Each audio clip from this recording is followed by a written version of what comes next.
ونستعينه ونستغفره ونؤمن به ونتوكل عليه ونعوذ بالله من شرور أنفسنا ومن سيئات أعمالنا من يهده الله فلا مضل له ومن يضلله فلا هادي له ونشهد أن لا إله إلا الله وحده لا شريك له وأشهد أن سيدنا وسندنا وحبيبنا ومولانا محمدا أحمد عبده ورسوله أما بعد فأعوذ بالله من الشيطان الرجيم بسم الله الرحمن الرحيم يا أيها الذين آمنوا قوا أنفسكم وأهليكم نارا وقودها الناس والحجارة صدق الله العظيم وقال الله تعالى في شان حبيبه إن الله وملائكته يصلون على النبي يا أيها الذين آمنوا صلوا عليه وسلموا تسليما اللهم صل على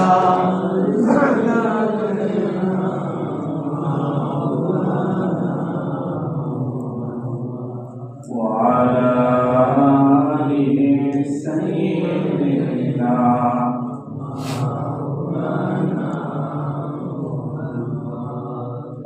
اللهم صل على سيدنا مولانا محمد وعلى آله سيدنا مولانا محمد صلى الله وعلى محمد صلى الله عليه وسلم صلى الله على محمد صلى الله عليه وسلم بلغ العلا بكماله كشف الدجى بجماله حسنت جميع خصاله صلوا عليه وآله لا إله إلا الله لا إله إلا الله لا إله إلا الله لا إله إلا الله لا إله إلا الله لا إله إلا الله سبحان الله والحمد لله لا إله إلا الله سبحان الله والحمد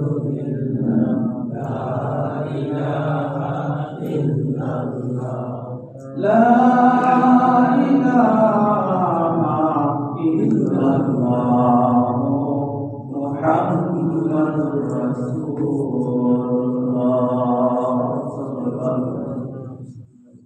আলহামদুলিল্লাহ, আজকের মাদিনা পশ্চিম পাড়া জামে মসজিদ মহল্লাবাসী কর্তৃক আয়োজিত ওয়ালাদুল্লাহ মাহফিলের সম্মানিত অতিথিবৃন্দ, পার্শ্ববর্তী মসজিদের আমার অত্যন্ত শ্রদ্ধাভাজন আইমায়ে কেরাম, হযরত উলামায়ে কেরাম, মুসল্লিয়ান নিজাম যুবক ভাইয়েরা, পর্দার অন্তরাল থেকে আলোচনা সফলতা আমার পর্দা বিশীল মা ও বোনেরা, আল্লাহ তাআলার দরবারে শুকরিয়া আদায় করি যে মহান আল্লাহ সুবহানাহু ওয়া তাআলা আজকের এই দ্বীনের মজলিসে এলাকার বিভিন্ন মানুষকে নির্বাচিত করে, পছন্দ করে, দয়া করে, মায়া করে, ভালোবেসে দ্বীনি আলোচনা শ্রবণ করার জন্য মসজিদে আসার মতো সুযোগ করে দিয়েছেন, তৌফিক দান করেছেন। এই জন্য সকলে কালিমাত শুকর আদায় করি আলহামদুলিল্লাহ। লক্ষ কোটি দরুদ সালাম দু জাহানের বাদশাহ আকায়ে নামদার তাজদার মদিনা সাইয়্যিদুল মুরসালিন রাহমাতুল লিল আলামিন মুহাম্মদুর রাসূলুল্লাহ সাল্লাল্লাহু আলাইহি ওয়াসাল্লামের প্রতি এবং তাহার পরিবার পরিজন সহ সমস্ত সাহাবাগণের প্রতি আল্লাহ পাকের অশেষ মেহেরবানি আল্লাহ তাআলা আমাদেরকে বছরের শেষ সময়টায় ভালো একটি জায়গায়, ভালো একটি মুহূর্তে কাটানোর সুযোগ করে দিয়েছেন। আমরা ডাকে একটা কথা বলি, শেষ ভালো যাক, কেমন জানি মনে হচ্ছে যে আজকে 2024 সালের বিদায় লগ্নে শেষ মুহূর্তে আমরা ভালো একটা কাজের সাথে সম্পৃক্ত হতে পেরেছি। এটা আমাদের একটা ভালো লক্ষণ, কথা ঠিক কিনা? তো মানুষের যখন বিদায়ের সময় চলে আসে, মানুষের যখন শেষ সময় চলে আসে, তখন সেই দিকে নিয়ে একটু আত্মসমালোচনা করে। যে কোনো ব্যক্তি যে কোনো কাজের শেষে চিন্তা করে যাকে কাজটা করলাম, এই কাজের সফলতা কতটুকু আর বিফলতা কতটুকু, করে কিনা? দুনিয়াবি কাজ হোক বা আখিরাতের কাজ হোক, আপনি একটা অনুষ্ঠান করলেন, বিবাহের অনুষ্ঠান, সারাদিন অনুষ্ঠানের কাজে আপনি সময় ব্যয় করলেন, অনেক রকমের খাবারের ব্যবস্থা করলেন, আপনি আয়োজক হিসেবে সবাইকে খাওয়াইলেন, সবাইকে চলে গেল, সবার খাবার যখন শেষ, অনুষ্ঠান শেষ, শেষ পর্যায়ে এসে আপনি একটা চিন্তা অবশ্যই করেন যে আমি যে এই অনুষ্ঠানটা করলাম, এই অনুষ্ঠান করাতে আমি কতটুকু মানুষকে খুশি করতে পেরেছি, আর মানুষ কতটুকু আমার দ্বারা সন্তুষ্ট হয়েছে না অসন্তুষ্ট হয়েছে। এমন একটা চিন্তা, এমন একটা আত্মসমালোচনা যারা বুদ্ধিমান তারা অবশ্যই করে, ঠিক কিনা? যারা ইমানদার তারাও দিন শেষে নিজেকে নিয়ে একটা আত্মসমালোচনা করে। রাতে যখন ঘুমায়, ব্যবসায়ী ঘুমানোর আগে চিন্তা করে আমার এই ব্যবসায় আজকে কত টাকা লাভ হয়েছে আর কত টাকা লস হয়েছে। লাভ হইলে সামনের দিনে কি পদ্ধতি অবলম্বন করলে লাভের হিসাবটা আরেকটু বাড়ানো যায়, আর লস হইলে লস কিভাবে পুষায়া লাভের দিকে যাইতে চায়, এরকম একটা চিন্তা ঘুমানোর আগে করে থাকে। কথা ঠিক আছে?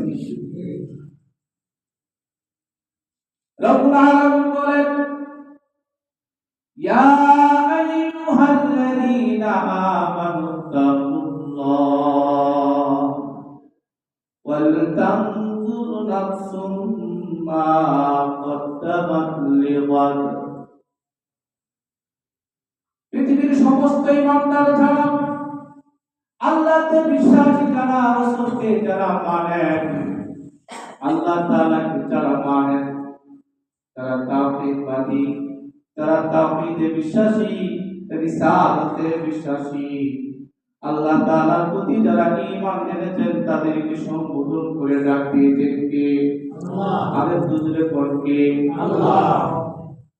আমার আপনার সবচেয়ে উত্তম পরিকল্পনাকারী আমার আপনার রব, আসমানের রব, জমিনের রব, এক কথায় সব কিছুর রব যিনি, তিনি হলেন আল্লাহ। আল্লাহ রাব্বুল আলামিন তার অত্যন্ত কাছের বান্দাদেরকে মহব্বত করে রাখতেন। পৃথিবীর মানুষেরাও যে কাউকে মহব্বত করে রাখতেন না, যাকে বেশি ভালোবাসেন তাকে মহব্বত করে রাখতেন। কথা ঠিক কিনা? কোন মানুষের কোন খেতাব থাকলে, ভালো কোন পদ থাকলে, সেই পদ নিয়ে কাউকে ডাক দিলে লোকটা খুশি হয়ে যায়। চৌধুরী সাহেব বললে খুশি হয়, হাজি সাহেব বললে খুশি হয়, নাম ধরে ডাকলেন তেমন খুশি হয় না। যখন হাজি সাহেব বলে ডাক দিই তখন বেশি খুশি হয়ে যায়, ঠিক কিনা?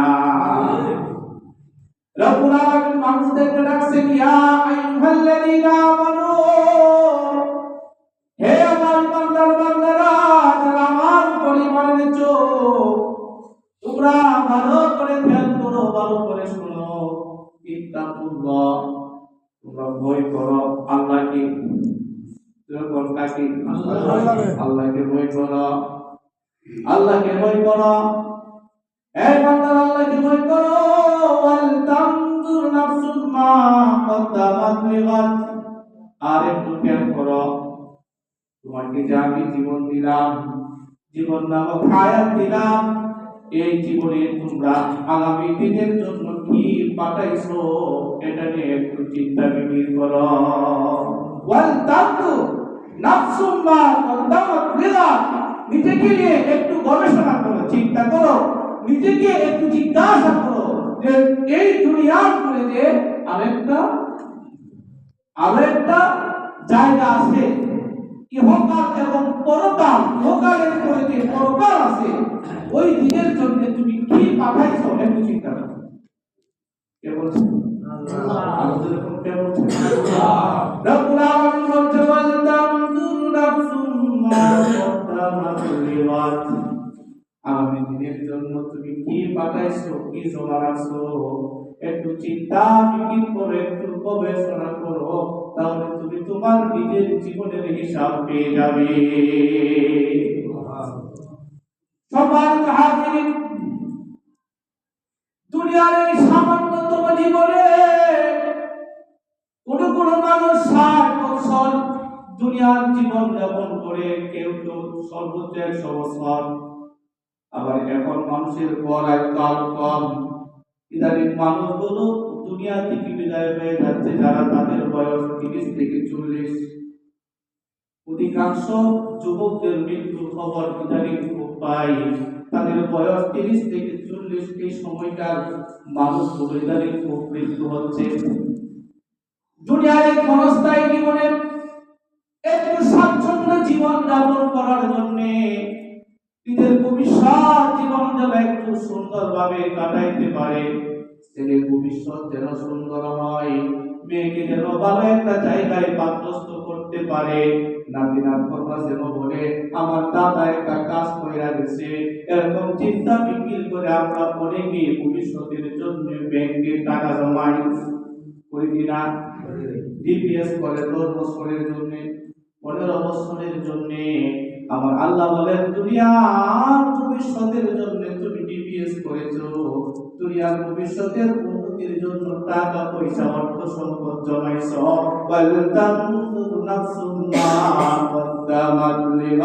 এখন তুমি একটু খেয়াল করে দেখো, আখিরাতের ব্যাংকে তুমি কি জমা রাখছো। আমাদের গ্রাম দেশের মধ্যে একটা কথা আছে, বছর যখন শেষ হয়ে যায়, ব্যবসায়ীরা বছরের শেষ দিকে হাল খাতার সিস্টেম আছে, মিষ্টি খাওয়া বাকি টাকাগুলো কি করে জমা করে। সারা বছর খাইছে, আর একটা টাকা পয়সা বাকি নিয়ে খাইছে, টাকা তুলতেও পারে না। এখন দোকানদার আবার নতুন করে তারা খাওয়ায়া বাকি টাকাগুলো কি করে, হাল খাতা ধরায়। এটা হলো তার একটা ব্যবসায়িক পলিসি, হিসাব করছে। রব্বুল আলামিন বলেন তোমার জীবনের হিসাবগুলো